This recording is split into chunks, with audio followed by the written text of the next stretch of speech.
Right, I'm going to change my threads out here. I've got it set for a 3-thread rolled hem, and I want to use embroidery threads, so I'm going to show you how I'm going to change it out and put those in.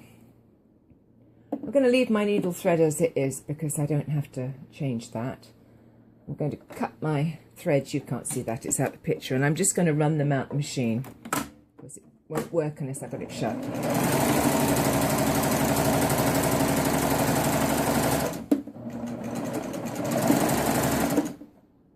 Right, the only thread I have in there now is my needle thread. And I got to tell you, this is the fun part of serging. This is what I love about it, is the thicker threads we can use. I've got a number sitting here and I thought I'd just quickly show them to you. I have Designer 7. It's a thicker thread. It's very shiny. It's a polyester. I have the Wire-Lie thread. It's a ribbon floss. You can see how thick it is. That will go through my upper and lower looper. I have Twilight, or Candlelight, sorry, which is probably my all-time favourite. It's a real soft metallic by Wire-Lie, and it comes in all sorts of different metallic colours. And then my very favourite, this is Pearl Crown, and it's a rayon, and it's got a twist to it, so you get a really nice shine off it. And while it's thicker, it's also very soft, so it doesn't tend to give me problems if I mix it, say to do a wave stitch. And it also comes in a variegated form, which is really pretty when it's sewn out. So for the moment, I'm going to put in the purple and the pink, which I should have opened first because it's always a fight to get them open.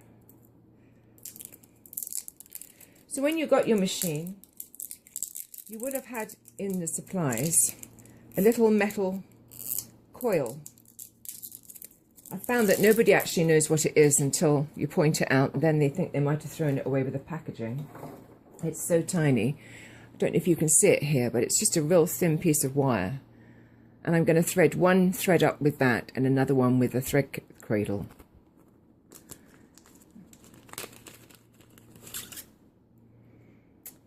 It's really hard to see, but if I come really close, perhaps you can see that there's it's the other end, a little loop on one end of this. Really hard to see, but it's there. So I'm going to put my thread on my upper looper. I'm threading it up the top. You can't see that because there just isn't enough room to show you everything. But you can see it's coming here. So what I'm going to do is close my tubes. I've put my threading knob down and I'm turning my wheel so my tubes are now connected. And I'm going to stick the end without the loop on it into my upper looper. And I'm just going to push it. This is also really good if you get a blockage. You can use this to push your blockage through. Saves a trip to the repair shop. Right, it's now coming through my upper looper. I don't know if you can see that, but it is. It's there. So what I want to do is, this is quite thick. I can get it through here, but for the purpose of this, I'm going to show you what to do if you can't. So you can use some really thick threads. The problem is it won't always fit in the thread section there. That little knob there is, or hole there is quite small. So what I'm going to do is I'm going to bypass it. So I've got my wire coming out of my upper looper, and I'm actually going to open my tubes up so that I can see them. And what I want to do is I want to take this wire out just here, because I'm not going to go through that hole. I'm going to put it through this. On the ovation there is actually a little metal section where you can thread the threads through. If you've got any of the other sergers, you probably won't have that, but don't worry, just carry on regardless. It doesn't really provide a problem not having it at all. So I'm now going to thread this end of this thread through my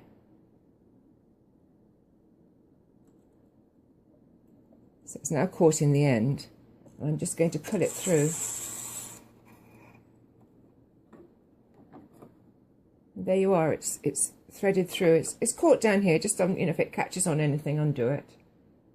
And I've now got it through my upper looper, which I'm going to place back behind my foot. So for my other thread, I'm going to use just regular sewing thread, which I dropped on the floor. Sorry if I banged you there. And I'm going to take off about 20 inches. I'm going to reconnect my threading tubes. And I'm going to do exactly the same as I did before, but I'm going to do it with a thread cradle. And the reason I'm doing it this way is because if you're anything like me, you can never find the metal piece that came with the machine. And this works just as well. So I'm going to put it through my lower looper. Hold on to the end when you press, otherwise it'll shoot through. Right, so it's now come out on my lower looper. So what I need to do is open my tubes again, take my thread out just at the place where it comes through there. And I'm going to do exactly the same with my lower looper thread, which I'm putting on the machine in the lower looper position.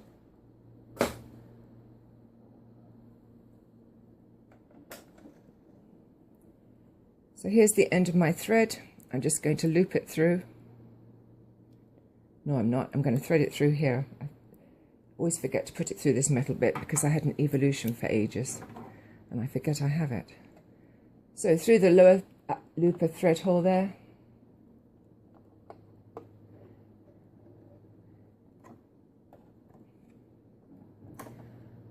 I made a terrible error there.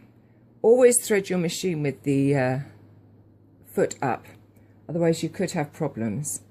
I'm going to double check all my threads and make sure they're okay, but you should always thread with your foot up, and I went and showed you with the foot down, so I apologize for that. Sometimes you learn more from what people do wrong than you do from what they do right, eh? Right, just going to pull on that purple one, make sure it's in the tension discs, and it is. And this lower looper thread, I'm just going to leave it dangling. People always want to pull it up. I don't want to do that. So we're back on serging, and we're all set to go.